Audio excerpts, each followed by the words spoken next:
वालों, स्वागत है आपका फिजिक्स स्ट्रीम चैनल पर। और आज मैं आपको पीएन जंक्शन के कनेक्शन बताने वाला हूं, जो कि 12th क्लास में बोर्ड का एक्सपेरिमेंट है पीएन जंक्शन डायोड का। तो आज हम इसके कनेक्शन सीखेंगे, किस तरीके से हम इसे कनेक्ट करेंगे। ठीक है, तो सबसे पहले हम फॉरवर्ड बायस की बात कर लेते हैं। और फॉरवर्ड बायस में कैसे कनेक्शन होंगे ये आप देखिए ज़रा, थोड़ा सा शेडो आ रही है तो आप एडजस्ट करना। देखिए ये हमारा वोल्ट मीटर है और ये हमारे जो सप्लाई है पॉजिटिव और नेगेटिव टर्मिनल है बैटरी की, जो सप्लाई हमें इस पीएन जंक्शन डायोड में देनी है, राइट। तो सबसे पहले हमें ये करना है कि इसे आपका जो वोल्ट मीटर है इसे कनेक्ट करना है हमें बैटरी से।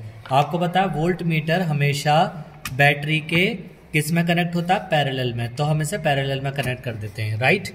ये आपका वोल्ट मीटर इसके पैरेलल में कनेक्ट हो गया, राइट। ये आप यहाँ भी लगा सकते हैं, यहाँ भी, क्योंकि दोनों टर्मिनल एक ही कनेक्शन को शो कर रहे हैं। उसके बाद में जो आपका डायोड है, डायोड को आपको पॉजिटिव देना है, पॉजिटिव को पॉजिटिव और निगेटिव को निगेटिव। तो देखिए ये हमने सप्लाई यहाँ से डायोड का पॉजिटिव में दे दिया और निगेटिव को हमने यहाँ से इसमें नेगेटिव में दे दिया। लेकिन अभी तक हमारा ये जो अमीटर है ये कनेक्शन में नहीं है। तो अब हमें क्या करना पड़ेगा, इस अमीटर को हमें कनेक्शन में लाना पड़ेगा। और आपको पता है अमीटर जो होता है वो हमेशा सीरीज में कनेक्ट होता है। तो हमें ये जो डायोड में हमने इसे करंट दिया है, बैटरी लगाई है, ये इसके थ्रू होकर जाना चाहिए अमीटर के। तो अब हम क्या करेंगे, एक वायर इनमें से कोई भी हम इसमें लगाएंगे अमीटर में, और अमीटर से हम करंट लेंगे डायोड में।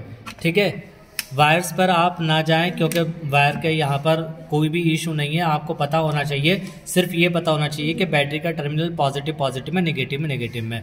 ये जो पीएन जंक्शन डायोड है इसका ये एरो शो करता है पी टाइप को।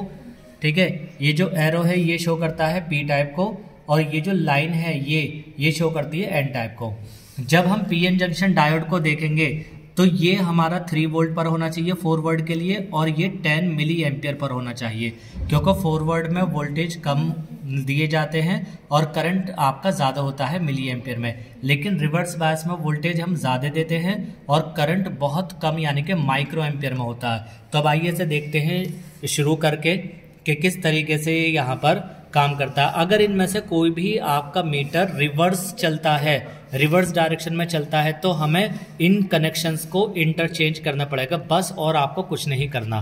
तो देखते हैं, सबसे पहले अब हम इसे लगाते हैं। यहाँ पर हमने ये पावर में लगा दिया है, पावर का स्विच ऑन कर दिया। आप आइए ज़रा यहाँ पर, कैमरामैन यहाँ पर दिखाएं। ठीक है, अब मैं इसे ऑन कर रहा हूँ।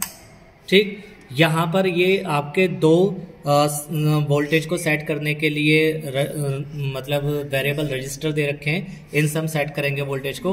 अब देखते हैं क्या हमारे दोनों जो मीटर हैं, वोल्ट मीटर और अमीटर, वो सीधे चल रहे हैं या नहीं। तो देखिए वोल्ट मीटर भी आपका सीधी डायरेक्शन में चल रहा है और आपका अमीटर भी सीधी डायरेक्शन में चल रहा है। तो देखिए जैसे जैसे हम वोल्टेज को बढ़ाते हैं, जैसे जैसे हम वोल्टेज को इंक्रीज करते हैं, वैसे वैसे आपका करंट भी इंक्रीज होता है। ठीक है, दोनों मीटर ये फ्रेम में आने चाहिए कैमरामैन। ठीक, तो ये जैसे जैसे हम वोल्टेज को बढ़ाते हैं वैसे वैसे हमारा करंट भी चलता है, लेकिन ये जो करंट है ये हमारा मिली एम्पियर में चल रहा है। तो आपको पता है फॉरवर्ड बायस में, ठीक, कि वोल्टेज आप इंक्रीज करोगे करंट इंक्रीज होगा, लेकिन ये डायरेक्टली प्रोपोर्शनली होता है। इस बात का ध्यान रखें, क्योंकि पीएन जंक्शन डायोड जो है ये ओम्स लॉ को वेरीफाई नहीं करता।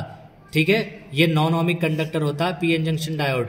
ठीक, तो जब हम इसके और इसकी वैल्यू से और इसकी वैल्यू से ग्राफ ड्रॉ करेंगे तो हमारा एक स्ट्रेट लाइन नहीं आएगा, वो हमारी एक कर्व लाइन आएगी, जो हमें बताएगा कि भाई डायोड जो है वो नॉन ओमिक कंडक्टर है। ठीक है, तो ये आपने कनेक्शन इसके देख लिए। एक बार फिर इसे आप देख सकते हैं कनेक्शंस को। ये कनेक्शन इस तरीके से होते हैं, आप अच्छे से इसे देख लीजिए खूब। फिर मैं आपसे मिलता हूँ नेक्स्ट वीडियो में, तब तक के लिए thank you very much, goodbye, see you again.